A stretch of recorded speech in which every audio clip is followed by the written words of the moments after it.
find somebody that's an expert in that marketplace and then find out what's working. Ask them what's selling now. If you got to flip it, what's selling? What does it need to look like? What's the right price point that's going to go quickly? Where's the biggest need? And then target those properties. If you're going to buy and hold it, you have to make sure that it's a healthy neighborhood where there's people coming in or it's stabilized and it's not going to be emptying out anytime soon, or there are jobs. If you're going to do short-term rental, which a lot of people like to do, there's some risks in doing that. Right now, the law, you have to make sure the zoning is correct. Be aware that the zoning might be changing at some point, because there has been a lot of areas where short-term rentals have not been allowed.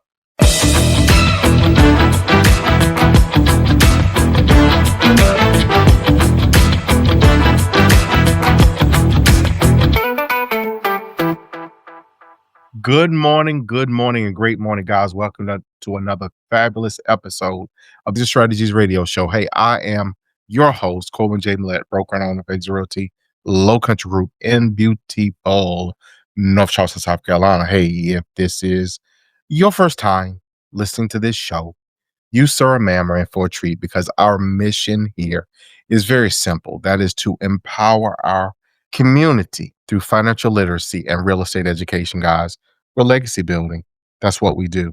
So, guys, look, we are set for an amazing show today. I cannot wait to get into it, but always got to give a shout out to you who listen to us faithfully from Hollywood, what you know no good, all the way up to Monkey's Corner. And y'all know my mama live out there, y'all. They listen to us in the Charleston region, but those who tune in the PD and the Muddy Mullins and Marion County, guys, thank y'all so much for tuning in and listening to us there as well on WJAY. Please continue to give us feedback, because this show is catered to you. Got to give a shout to Elder and Pastor Evans. If I don't put that scene on that guy name, that dude will snatch me up, and I love him for it. So, guys, look, let's get started today. Now, today we have someone who essentially it's kind of like you got the Magic 8 Ball. Y'all remember that, y'all. Some of y'all old enough, y'all about to tell y'all age. Y'all remember that Magic 8 Ball? You can kind of shake it up and you turn it over, and this little thing will kind of roll inside of it in the water and the liquid or whatever, and it'll pop up and give you an answer. We have that kind of guy with us today, none other than Joe Arnao. Joe is like the guru, like the Magic 8 Ball. He's the guy that you go to because you got some questions about some real estate one way or another, whether you are in the industry or whether or not you're on the other side. Joe is that guy. He is the Magic 8 Ball, and I love it. So, Joe, how you doing today? I haven't been called the 8 ball, cue ball. Yes, never an 8 ball. I love it. I'm doing great. Thanks, Corwyn. Thanks for having me on. Well, look here, I appreciate you taking time out your busy schedule, Joe, to be on with us. And just so you know, I'm always available for introductions. So if you need me, just give me a holler. I promise you, I'll make it worth your while. So if you don't mind, Joe, give our listeners kind of a high-level overview, introduce yourself, who you are, what you do, and let's have a conversation.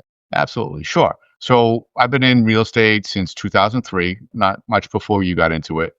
I started out with a developer, and that was where I really got my introduction into how to put deals together, how to access money, and how to be creative with not just the financing, the negotiations, and putting projects together. So I opened up a brokerage with him, and then I spun off. I had a couple other brokerages myself in 3 different states, and then ended up getting into leadership. And I've been in front of agents for a long time and helping agents. Now you say the 8 ball. And I think what I want to add on to that is I know enough to do stuff on my own. And I also know enough, if I don't know it, I'm bringing the right person in. That right there is a mouthful, man. Look, because we don't know everything, but if we know enough people, then we can figure out anything. I love that. Now, Joe, if you don't mind, what kind of got you? You talked about how you entered into this arena, into this space, if you will, but what was the bug that kind of drug you, if you will, over into this? And what I mean by that was, what was the calling that said, hey, you know what, I want to explore this particular industry and this particular arena? So it was a great opportunity at the time. I had a 3-pronged approach going into it. So the developer was on his own. He didn't have his own broker. So I saw the opportunity to go in and sell his properties, create a brokerage within, and then market his properties. We all cut up the commission and have fun. The other side of it was he was paying people to go out and hunt for him and look for these projects. So I took that piece on too. And then the third piece was to do some traditional brokerage, some general brokerage, buyers and sellers, do my own listings, and add a third layer of income into the company. The reality is all the fun was in the development. The hunt, looking for the property. We had a very unique opportunity that we were going after. We were up in New England. I don't know. I'm in North Carolina right now. You might be able to tell I'm not local. So we were up in New England, and his game was to buy these multi-unit properties. And then they were mostly seasonal, on the ocean or near the ocean or on a lake or near a mountain. And they were seasonal cottages with a main home on it where the owners lived. We would buy these units, and they range from 6 units up to 32, depending on the property. I think that was the highest we had, was 32. And we would structure a deal where we would buy the property at some point during this. Sometimes it got creative, like I was saying. And that's where the fun starts, right? It's how do you put these things together? So what we would do is we would put these deals together with the goal of changing the ownership from single property to condominium. We devised a plan. He came up with a plan to be able to convert the entirety of that structure, because they're all individual structures for the most part, cottages, and that would be the condo. And then the infrastructure would be septic and water. So low costs on maintenance fees and HOA fees. And they got a home. A lot of people that wanted to be in those resort areas could finally get in there at a lower cost. They finally get that piece of Cape Cod or that lake house or whatever it is that they wanted where we were, so that they could get into that and then start building wealth on top of that. So condo conversions, I love that. My early years in the industry, that was a lot of what took place because, it was difficult, challenging, if not all but impossible to get permits for new construction because there was so many people that were applying for permits for new subdivisions, et cetera, et cetera, et cetera. So you guys kind of crafted what I just heard you say is kind of crafted this strategy on how to go in, take these over, and then kind of work through them and provide opportunities. So once you guys kind of figure that out, I'm assuming you guys did it for a while, but my next question, Joe, is what was next? What did you guys do after that? So the goal was to hold on to them, one or two on each project and continue to rent them out. There were seasonal rentals. So we created a property management company to handle the short-term rentals. And then we took on other clients, people who were buying the properties in that same development. We would handle their properties as well. So we ended up having a good-sized property management firm on the short-term rentals. This is way before Airbnb and the automation and all that. So this is early on. I think we started to see, I can't even think of the name of the company it's gone now. I think Airbnb bought it up and absorbed it. We were young in that, and it was more hand-to-hand than app-related. So that was the major piece of it. And I think where the value comes in this conversation is we didn't have to have a lot of money to make this happen. There's money out there for people that want it. As long as there's some kind of equity, some kind of collateral, not to be a lot, it just has to be enough to satisfy the lender. And now I understand you lend out as well. You lend out, correct? Let's take a short break. Do you remember your grandma's front porch? That spot where stories were told, kisses were stolen, and sweet tea was always being sipped. Now imagine giving your family a place to make those same memories, but in a brand new, energy efficient, and home that was built just for you. At Country Boy Homes, we help folks just like you find that forever feeling. Whether it's your first home, your next home, or we're done with rent forever, like seriously home. We specialize in affordable and durable manufactured and modular homes, the kind that make room for muddy boots, big dreams, and second helpings.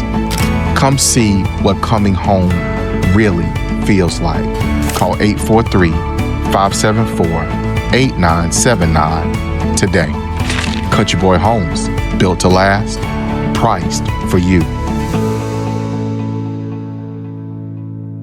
Yeah, so Okay. we're definitely in that space Yeah, now, working with investors and helping investors. So that's definitely an interesting place to be.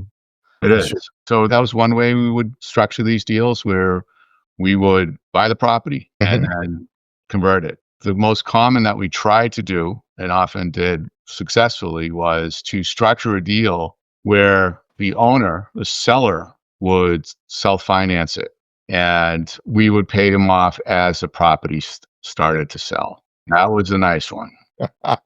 The third option, which I thought was this can happen to anybody, can figure this out. If there's an opportunity, it doesn't have to be a multi-unit property, it can be a single family, it can be whatever it is. There's an opportunity, there are opportunities out there. So what we did is one of the most fun and most challenging of the processes we had was to go under agreement to purchase it, market the properties under that person's name, and then in 1 or 2 days close out. We did this, the last one we did was 32 units. We closed out 16 units in 2 days and then bought the property. So we ended up not using any of our own money. We Mm. took all the money from what came in and then we just paid off the seller. And Now then that everything else after that was, it wasn't all profit, but it was came to into the company. that is awesome, man. So you talk about the ability to structure the deal and understanding that there's quote unquote more than one way to get something done. And oftentimes people approach this stuff, Joe, with tunnel vision. There's only seemingly for them, there's only one way to get this done. But when you figure it out and understand there's multiple ways, then you can figure out a quote unquote get the win-win for everybody. The seller has an agenda, they want to win. Buyer has an agenda, they want to win. And those people that create the win-win are the people that win. Whereas when there's someone losing, everybody's lost. That's right. That's fair. Yeah. Going and playing hardball is not a great way to get a deal done. This doesn't work. Very true. So development, you said that you found is more fun, is what I heard you say a little earlier. And by fun, you like the creativity, the ability, the quote unquote, it's chess versus checkers. Is seemingly on the brokerage side, oftentimes there's a lot more checkers than it is chess. Does that sound about right? Yeah. So give us some insight into that in your experience for, and let's touch across.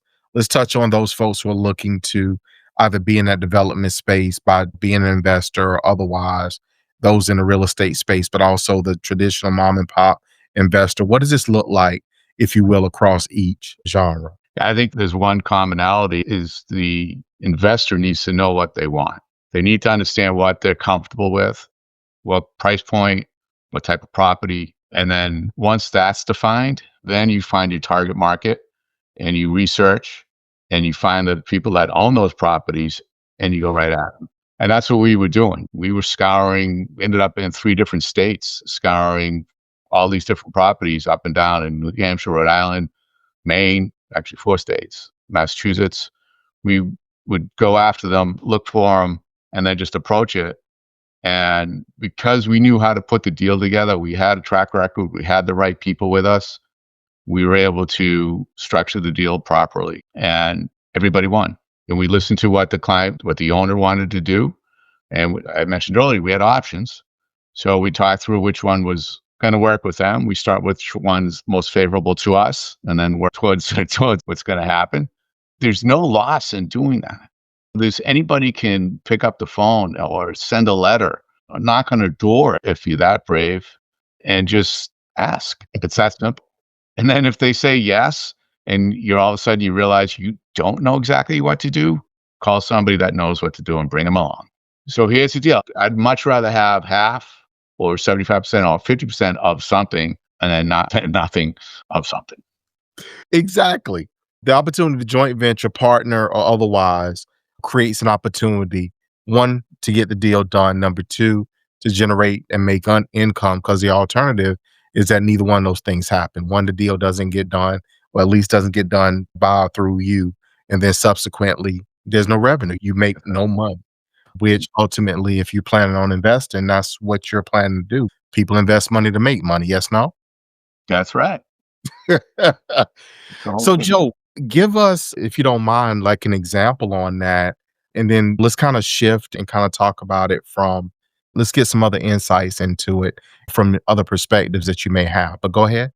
So looking for a property, the simple one, I think an easy entry into this would be to go after, find investors who are not living in their property, their rental properties, and start asking them if they're thinking about selling now or in the near future. You don't have to do the deal right now. If you get that conversation started, it might not be today. It might not be 6 months from now. It might be a year from now. So they're not easy pickings because obviously if they're cash flowing, they want to keep it. At some point, every investor is going to want to get rid of their property. Some people have a 3 year or 5 year plan where they're going to flip it. So speaking with other investors, joining investor groups, they're all around in every city. There are investor groups, real estate investment groups that you could talk to and share ideas. When it comes to coming up with the funds, if you don't have the money, maybe you have a talent. Maybe you know how to build. Maybe you can go in there and find somebody with the money, say, hey, I see this property.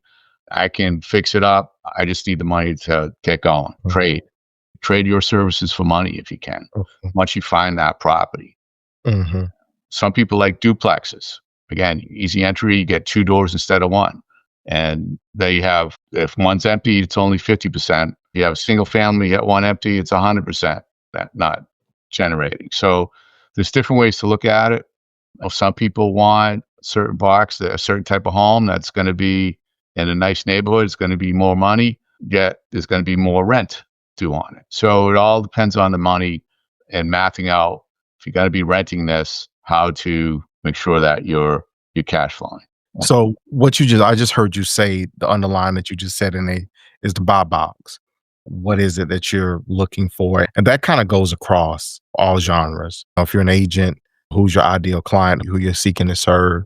If you are an investor, then what is your buy box? What type of properties, location, otherwise are you into? If you're a developer, again, the same thing. What's your ultimate goal and product? So what are those parameters that you search within? From your experience, and you've done a number of things, Joe, again, you're the magic 8 ball. Where a new investor, what kind of things should they be targeting? Someone seasoned or on the other end of the spectrum, what kind of things should they have moved up to, if that makes any sense from your perspective? What should be comfortable, or what they need to be comfortable with, that they should find what they're comfortable with.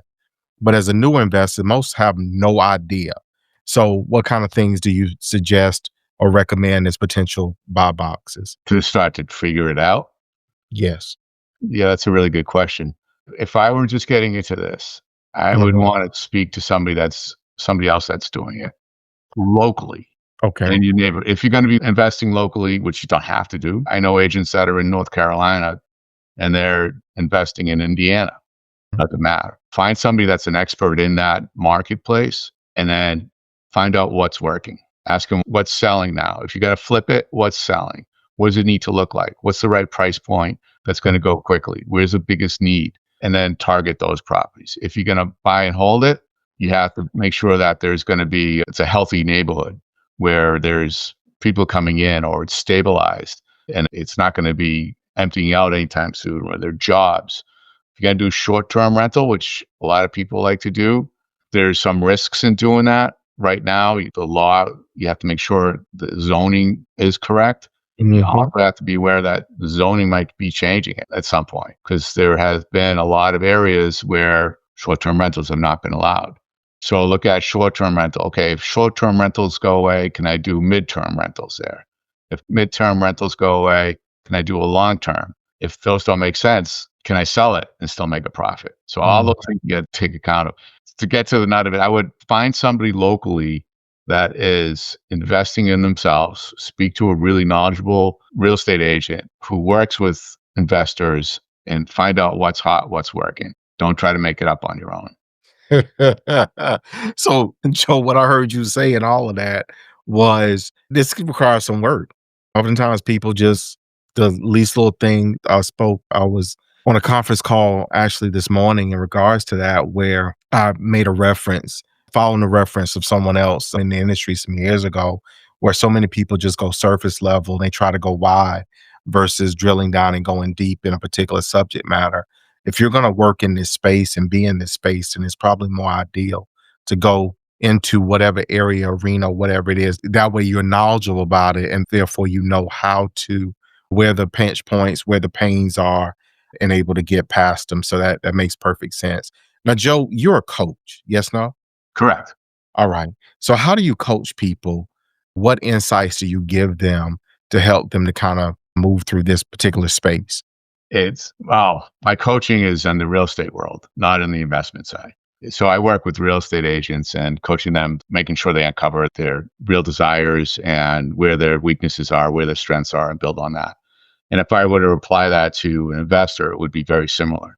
What are your weak points? What do you think you know? And where's the fact behind all that? Who do you know to help out? Who's going to bring you in? Who are you going to bring in to build a team?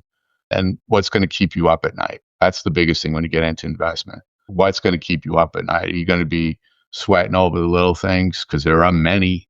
If something goes sideways, how are you going to be able to handle all that? And what is it? Where's your breaking point? And that's what I would try to figure out. Okay. Sounds good. Sounds good.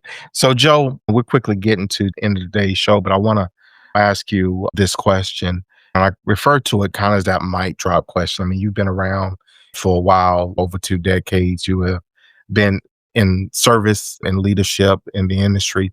Thank you so much for what you do and what you've done. And then on top of that, you're working with people that serve people in the spaces that we have spoken about otherwise. So if you had to, knowing what you know now, if you had the ability to go back and quote unquote do or otherwise be able to start over, what would you have done, and what would you have done differently than that you believe would have you much further than where you are now? Yeah, I would have said, don't sell. Don't sell. Hold on. I was in it during 2008, 7, and had to go.